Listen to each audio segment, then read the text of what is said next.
नमस्कार दोस्तों, हमारी क्लास 2.0 के यूट्यूब चैनल पर आपका स्वागत है दोस्तों। आपका हार्दिक अभिनंदन है दोस्तों। हमारी क्लास 2.0 के इस यूट्यूब चैनल के माध्यम से कुछ सीखा जाए, कुछ सिखाया जाए के साथ मैं राहुल पारिक आपका तहे दिल से हार्दिक अभिनंदन करता हूं दोस्तों, स्वागत करता हूं दोस्तों। हम अपने टॉपिक के बारे में चर्चा कर रहे थे दोस्तों। क्रिया हमारा बिंदु चल रहा था दोस्तों, बहुत ही प्यारा बिंदु है, बहुत ही अच्छा चल रहा था हमारा बिंदु। तो इसके बारे में हम चर्चा कर रहे थे। तो हमने क्रिया का जो कर्म के आधार पर क्रिया है, कर्म के आधार पर क्रिया, उसके प्रकारों के बारे में हम पिछले कक्षा में चर्चा कर चुके हैं दोस्तों। अब हम संरचना के आधार पर क्रिया के प्रकारों के बारे में चर्चा करेंगे दोस्तों। तो क्रिया के हम संरचना के आधार पर क्रिया के बारे में हम इस कक्षा में चर्चा करेंगे दोस्तों। तो संरचना के आधार पर क्रिया के 5 भेद होते हैं, लेकिन प्रयोग व संरचना के आधार पर दोस्तों इसके 8 भेद होते हैं। तो संरचना के आधार पर तो केवल 5 भेद होते हैं, लेकिन प्रयोग व संरचना के आधार पर अगर देखा जाए तो क्रिया के कुल 8 भेद होते हैं दोस्तों। इसकी हम इस कक्षा में चर्चा करेंगे इस बारे में। तो अगर बात करें हम क्रिया के उन 8 प्रकारों की, संरचना व प्रयोग के आधार पर 8 प्रकार कौन कौन से हैं, उनका हम एक एक करके विस्तार पूर्वक अध्ययन करेंगे। लेकिन पहले उनके नाम जान लेते हैं कि कौन से वो 8 प्रकार हैं दोस्तों। तो पहला है सामान्य क्रिया, दूसरा है संयुक्त क्रिया, नंबर 3 पर हमारा है पूर्वकालिक क्रिया, फिर प्रेरणार्थक क्रिया, नंबर 5 पर नाम धातु क्रिया, नंबर 6 पर कृदंत क्रिया, नंबर 7 पर सहायक क्रिया और नंबर 8 पर अंतिम है हमारा सजातीय क्रिया। तो हम इनका एक एक करके अब विस्तार से अध्ययन करेंगे साथियों। बढ़ते हैं हम आगे हमारे बिंदु की तरफ दोस्तों। तो सामान्य क्रिया की अगर हम बात करें तो दोस्तों इसमें एक ही कार्य व एक ही क्रियापद होता है। सामान्य क्रिया में एक ही तो कार्य होता है व एक ही क्रियापद होता है दोस्तों। जैसे इसके उदाहरण की अगर हम बात करें तो मोहन पुस्तक पढ़ता है। इसमें मोहन एक कर्ता है, पुस्तक इसका कर्म है और पढ़ना इसकी क्रिया है। तो इसमें मोहन है वो एक ही कार्य कर रहा है, पढ़ रहा है दोस्तों। मोहन पढ़ रहा है, तो इसमें एक ही तो कार्य है और एक ही क्रियापद है। क्रियापद है पढ़ता, पढ़ता यानी क्रियापद इसमें एक ही है, पढ़ना क्रिया है। नंबर 2 की अगर हम बात करें दोस्तों संयुक्त क्रिया की, तो संयुक्त क्रिया की परिभाषा की अगर बात करें तो इसमें एक कार्य और 2 क्रियापद होंगे। एक कार्य और 2 क्रियापद, संयुक्त यानी कम से कम 2 तो होंगे ही, संयुक्त यानी साथ में। तो इसमें एक कार्य और 2 क्रियापद होंगे, तो इसमें 2 क्रियापद साथ में होंगे दोस्तों, क्योंकि वाक्य में एक ही कार्य को बताने के लिए इसमें 2 क्रियाओं को प्रयोग किया जाता है दोस्तों। जैसे आपने पाठ पढ़ लिया, आपने पाठ पढ़ लिया। तो अब इसमें देखिए दोस्तों, उपयुक्त वाक्य में अगर हम बात करें तो एक ही कार्य को बताने के लिए 2 क्रियाओं का प्रयोग किया गया है। एक तो पाठ है, उसको पढ़ना क्रिया है, और लिया लेना से ये शब्द बना है। तो पढ़ और लिया ये 2 क्रियाएं हैं, जो केवल पाठ पढ़ने के लिए 2 क्रियाओं, पाठ के लिए 2 क्रियाओं का प्रयोग इसमें किया गया है। तो इसमें एक तो कार्य तो एक ही है, लेकिन क्रियापद हैं वो पढ़ और लिया, ये 2 क्रियापद हैं, ये 2 इसमें प्रयोग में लिए गए हैं दोस्तों। अगर अगली की हम बात करें पूर्वकालिक क्रिया की, तो पूर्वकालिक क्रिया में दोस्तों 2 ही तो क्रियापद होते हैं और 2 ही कार्य होते हैं। पूर्वकालिक क्रिया में 2 क्रियापद होंगे और 2 ही कार्य होंगे, लेकिन एक कार्य या क्रिया तो पूर्ण होगा एक कार्य तो, और दूसरा पूर्ण हो भी सकता है और नहीं भी, अर्थात एक कार्य तो इसमें पूर्ण होगा ही। पूर्वकालिक की बात अगर हम करें तो इसमें 2 क्रियापद और 2 कार्य होंगे, लेकिन उन दोनों में से एक कार्य तो पूर्ण हो चुका होगा और दूसरा है वो पूर्ण हो भी गया होगा और नहीं भी होगा। इन दोनों में से एक हो सकता है, लेकिन एक कार्य तो पूर्ण होगा इसमें अवश्य। जैसे उदाहरण की बात करें हम तो मोहन पढ़कर सो गया, राम पानी पीकर चला गया। अब मोहन पढ़कर सो गया, इसका अगर हम अर्थ निकालें तो मोहन पढ़कर यानी पढ़कर, तो पढ़ तो लिया उसने, जो भी कुछ पढ़ाई करनी थी वो पढ़ाई तो कर ली। सो गया, अब सो गया, लेकिन नींद आई या नहीं आई इसका हमें पता नहीं है। सो गया, मोहन पढ़कर सो गया। अब इसमें एक कार्य तो पूर्ण हो गया है, अगर सो गया या इसमें अगर ये देखें सो गया तो सो तो गया है, लेकिन पढ़ कर सो गया। अब क्या पढ़ा और क्या नहीं पढ़ा ये हमें पता नहीं है। या इसकी बात करें, राम पानी पीकर चला गया। अब राम पानी पीकर चला गया, तो पानी तो उसने पी लिया और पानी पीकर चला गया, अब चला कहाँ गया ये हमें पता नहीं है। पानी पीकर चला गया, तो इसमें एक कार्य है वो तो पूर्ण हो गया और दूसरा वो अधूरा है, या इसका हमें पता नहीं है, या दोनों ही इसमें पूर्ण भी हो सकते हैं, इसमें निश्चितता नहीं है। तो यह पूर्वकालिक है, क्योंकि इसमें अगर मोहन पढ़कर सो गया, इसकी बात करें तो पढ़कर यह प्रथम क्रिया हो गई और सो गया यह दूसरी क्रिया होगी। तो इसलिए इसमें दो क्रिया हैं और दो ही कार्य हैं, तो यह पूर्वकालिक क्रिया का उदाहरण होगा दोस्तों। इस प्रकार ये पूर्वकालिक क्रिया हो गई। अगर हम अगली क्रिया की बात करें, चौथी प्रेरणार्थक क्रिया की, तो प्रेरणार्थक क्रिया की परिभाषा की अगर बात करें या इसका अर्थ हम समझें, तो इसमें दोस्तों दो कर्ता होते हैं। एक कर्ता तो कार्य करता है और दूसरा कार्य को करवाता है।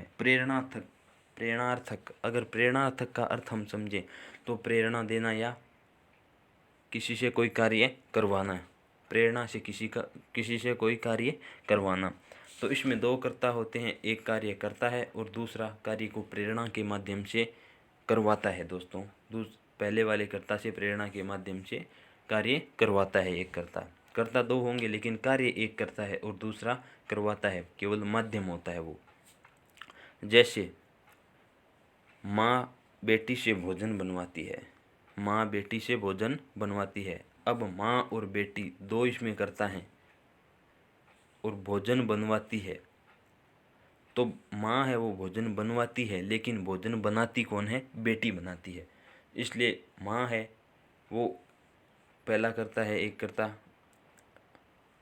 बेटी है वह तो कार्य कर रही है और माँ है वो कार्य को करवा रही है। इसलिए इसमें दो करता है, एक कार्य को कर रहा है और दूसरा कार्य करवा रही है, क्योंकि माँ है वो कार्य करने वाली करता है और बेटी है वो कार्य करने वाली माँ है वो कार्य करवाने वाले करता है और बेटी है वो कार्य करने वाली करता है। इस प्रकार यह प्रेरणा के माध्यम से कार्य करवा रही है।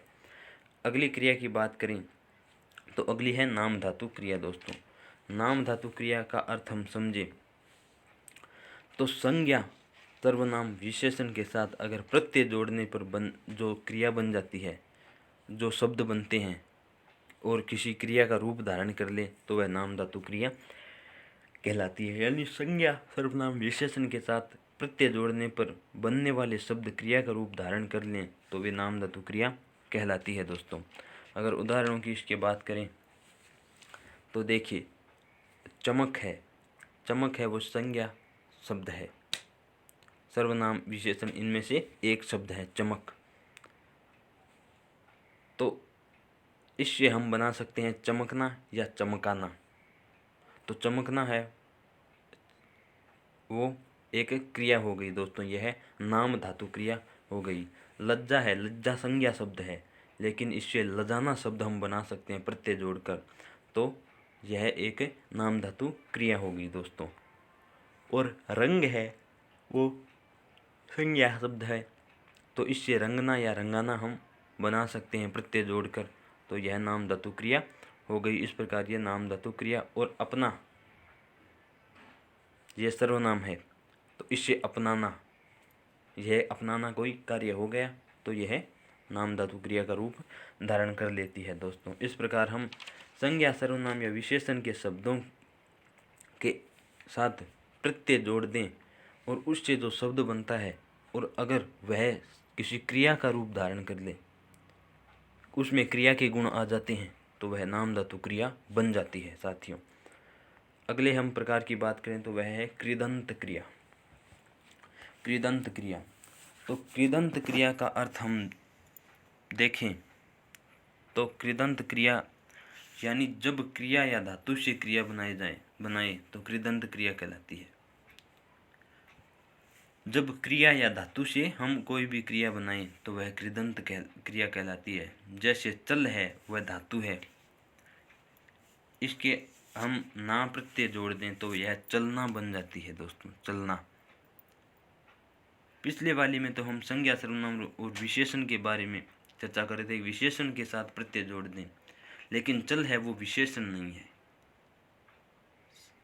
यह क्रिया है, धातु रूप है क्रिया का। तो इसमें अगर हम नाम प्रत्यय जोड़ देते हैं और चलना बन जाता है तो यह कृदंत क्रिया कहलाती है। जैसे चल प्लस ता चलता, चल प्लस एगा चलेगा, इस प्रकार के इसमें शब्द आते हैं दोस्तों। तो यह चलना, चलता, चलेगा, ये शब्द, या चल कर, चल आ, चला, इस प्रकार के जो शब्द होते हैं वे कृदंत क्रिया के शब्द होते हैं दोस्तों। अगली क्रिया की अगर हम बात करें तो अगली क्रिया हमारी है सहायक क्रिया दोस्तों। सहायक यानी सहायता करने वाली क्रिया। तो इसका हम अर्थ, जैसे इंग्लिश में हम पढ़ते हैं, एक तो मेन वर्ब होती है मुख्य क्रिया, और एक helping verb HP, helping verb यानी सहायक क्रिया। तो यह है वही सहायक क्रिया है, हेल्पिंग वर्ब है ये। तो मुख्य क्रिया की सहायता करने वाली क्रिया सहायक क्रिया कहलाती है, और ये वाक्य के काल का परिचय करवाती है। यानी मुख्य क्रिया की सहायता करने वाली क्रिया है वो सहायक क्रिया है, और यह वाक्य के काल का परिचय भी करवाती है कि इसमें कौन सा कार्य हम इस क्रिया, सहायक क्रिया के माध्यम से हम पता कर सकते हैं। जैसे हम पढ़ रहे हैं, पढ़ रहे हैं, तो इसमें अपूर्ण वर्तमान काल है दोस्तों, इसमें वर्तमान काल है, अपूर्ण वर्तमान काल है। ये थोड़ा सा मिस टाइप हो गया है। अब इसमें पढ़ है वो पढ़ाई यानी कर्म है। पढ़ का मतलब है पढ़ाई कर रहे हैं, तो यह कर्म है। पढ़ना या पढ़ाई ये क्रिया है। ये दो अलग अलग शब्द हैं दोस्तों। ये पढ़ाई जिसमें ई होती है और ई होती है, ये दोनों अलग अलग हैं। ई जिसके अंत में ई आता है, ये पहले वाला शब्द, यह तो कर्म के लिए प्रयुक्त किया जाता है, और जो पढ़ना या पढ़ाई ये जो शब्द हैं ये क्रिया होती है दोस्तों। तो इस प्रकार ये सहायक क्रिया होती है, वो हमें काल का भी परिचय करवाती है और मुख्य क्रिया की सहायता भी करती हैं। अब हमारी अंतिम जो क्रिया है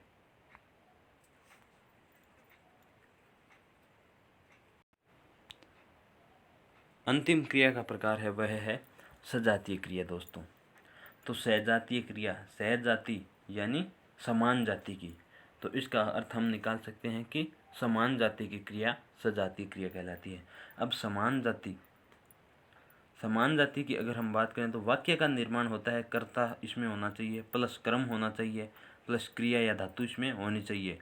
तो इसमें जो कर्म है वह सजातीय क्रिया में क्रिया से बना होगा दोस्तों।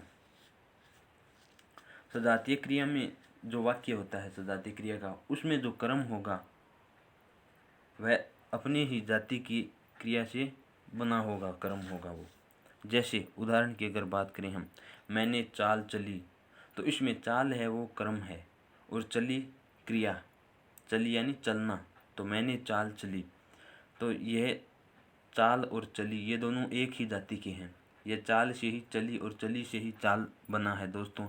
इस प्रकार यह सजातीय क्रिया है।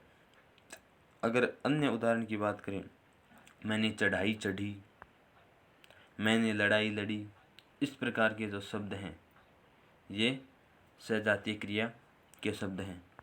इसकी एक मुख्य बात हमें याद रखनी है कि सजातीय क्रिया में प्रयुक्त कर्म है वो संज्ञा या सर्वनाम से न बनकर क्रिया या धातु से बने होंगे दोस्तों। ये बहुत महत्वपूर्ण बात है दोस्तों कि सजातीय क्रिया में जो कर्म है वो प्रयुक्त होंगे वे संज्ञा या सर्वनाम से नहीं बनती हैं।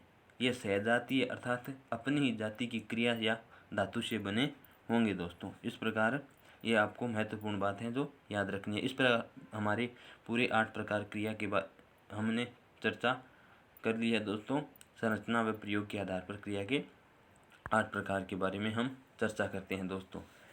अगली कक्षा में हम पुनः मिलेंगे एक नए बिंदु के साथ। तब तक आप बने रहिए हमारे चैनल के साथ। चैनल को कृपया सब्सक्राइब कीजिए, लाइक कीजिए, शेयर कीजिए दोस्तों, ज़्यादा से ज़्यादा शेयर कीजिए।